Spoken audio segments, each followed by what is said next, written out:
Hello, my name is Justin Kraft. I will be performing a monologue from Cat on a Hot Tin Roof by Tenesse Williams.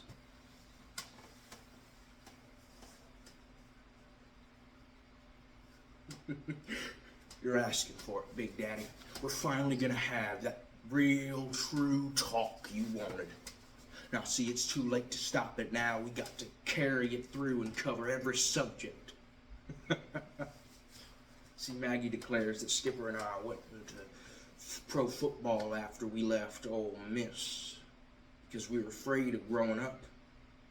Wanted to keep on those high, long, high passes that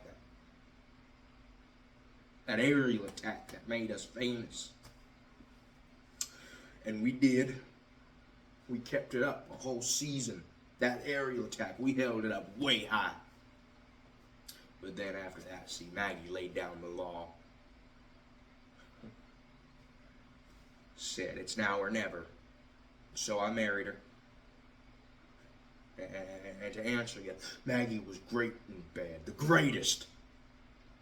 And that fall, she went on the road with the Dixie Stars. And she made a great show of being the world's best sport.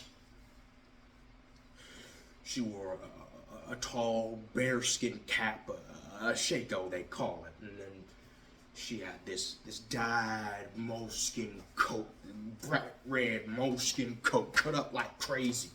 She used to rent out the hotel ballrooms to host these magnificent parties for our victories.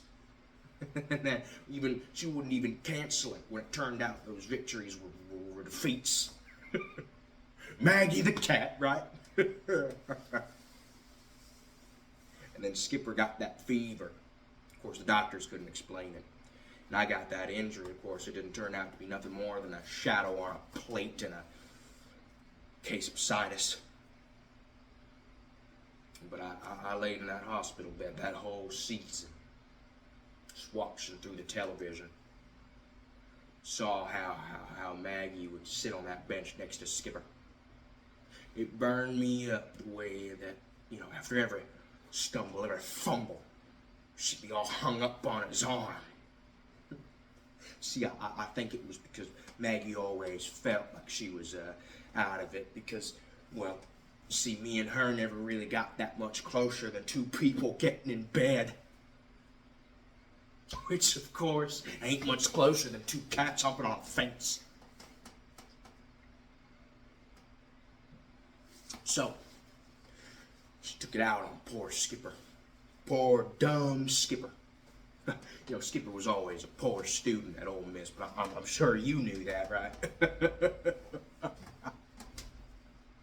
She poured this idea in his mind, this dirty, false idea that me and him were some frustrated case like that old pair of sisters that used to live in this room. What was it? Peter Straw and Jack Ocello, or Jack Strong and Peter Ocello, it don't matter. See, poor Skipper, he went to bed with Maggie and tried to prove that it wasn't true. And then when that didn't work, he started believing that it was true. He broke poor Skipper in half like a rotten stick. Never seen anybody fall to it so fast and die of it so quick. Are you satisfied, Big Daddy? Are you satisfied? Thank you.